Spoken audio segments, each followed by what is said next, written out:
impeachment, Senate rather, as a legislative body where it may be taken up. I ask the indulgence of the parties to this case. Wala po kasi kaming session. Ito lang po ang pagkakataon na nakapagsalita. Nakikita-kita kami habang recess kami. Pero umaasa ako, within hearing distance of my colleagues, na kapag nag-resume na po ang Senado sa susunod na linggo matapos ang sono ng Pangulo, may pagkakataon na po ang bawat miyembro ng Senado bilang senador, hindi bilang senator judge, na mailabas yung mga hinaing o anumang nais nilang sabihin kaugnay sa anumang nagaganap o nangyayaring hindi tama sa kanila o ginagawa laban sa kanila. And that, I think, is the proper forum for us to ventilate, discuss, look into, and if necessary, investigate. Napakaganda po ng ruling ng ating presiding officer. At yan po ay wisdom mula po kay Senate Presider, Judge, and Cheese Escudero. The other role that correlates with rules. Thank you, sir. Noted that it was stamped. The Senate President, thereafter Senator Judge Erwin Tulfo. Thank you, Mr. Presiding Officer. Hopefully we can move on after the manifestations of the gentleman. Let me appreciate and thank the ruling of the Presiding Officer to refer the manifestations as well as the comments of our colleagues to the Senate, acting as a legislative body. 8 days na lang po ay magko-convene na ang Senate. At doon rin po natin pag-uusapan itong mga mahalagang bagay na pag-usapan po natin ngayon. At kanina po ay narinig ko po yung komento ng ating kasamaan si Senator Robin Padilla.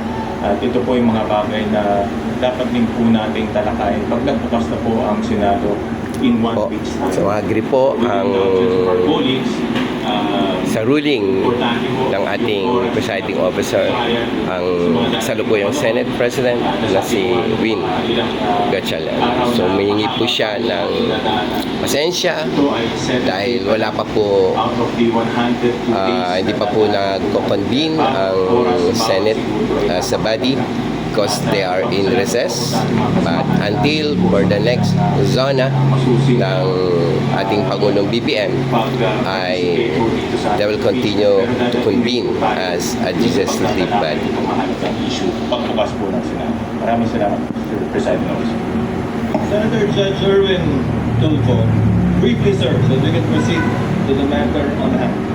Very quickly, Mr. Presiding Officer, can we start now? Yan po, ayaw talaga I was magpatalo. about to say. Thank you, sir. We wasted 26 minutes for nothing. Thank you po. Proceeding now to the matter on hand. The presiding officer already made the ruling, referring it to the Senate as a legislative body, Senator Judge. Without expunging it from the records, let it remain there. We will now proceed to the matter at hand. We now resume consideration of the prosecution's requests for the issuance of subpoenas duces tecum number 1 for the Yan po, banks and the anti-money sasagutin na po ng ating ruling kung papayagan po ang subpina para sa mga bangko at sa bank record ng ating Vice President Sara Zimmerman Duterte. Now recognize, as I understand, Senator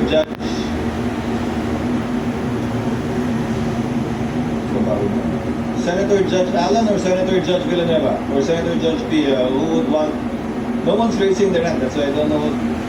Senator Judge Villanueva is recognized.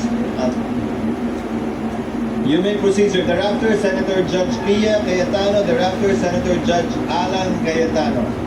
You may proceed, sir. Thank you, Mr. President. Thank you, Mr. Presiding Officer. As much as I am more than willing to give way to our dear colleagues. But Mr. President, before I make I inquire and pose some questions to the prosecution and the defense, may I also raise something, Mr. Presiding Officer? Gusto ko lang pong malinawan tungkol po dun sa procedural aspect, Ginoong Pangulo, dun sa motion na ito. Kasi sa regular courts, hindi naman po unusual na ang isa pong motion ay i-grant in part at i-deny in part. Depende po sa legal and factual basis ng bawat relief na hinihingi po, Ginoong Pangulo.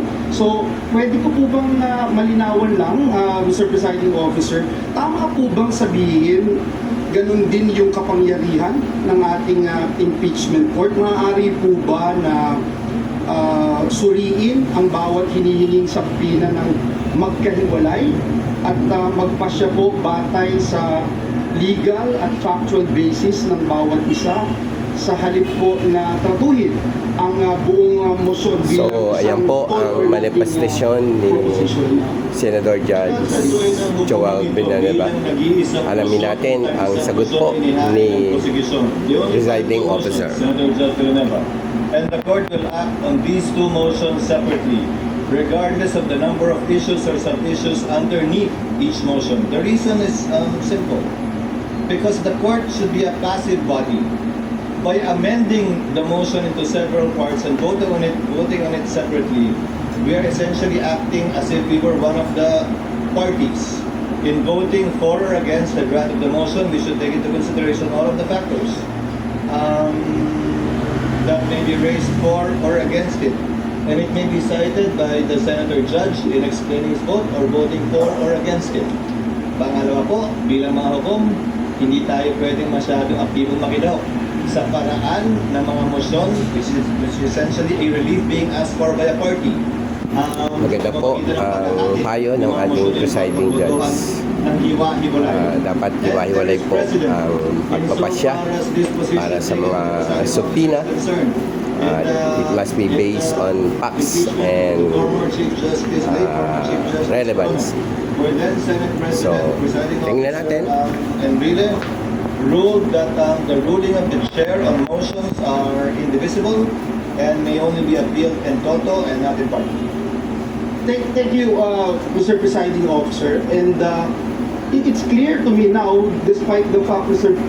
Presiding Officer, Your Honors, that if there would come a time na, for example, sa isang sabina, may sinasabina na sa asawa o sa korporasyon na hindi naman relevant at material doon sa kaso, yun lang po, Ginoong Pangulo, ang ating nagiging reservation.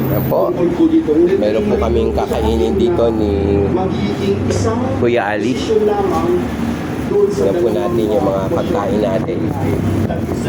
Uy, masarap po. Yan. Hot dogs. Wow! Log at daing.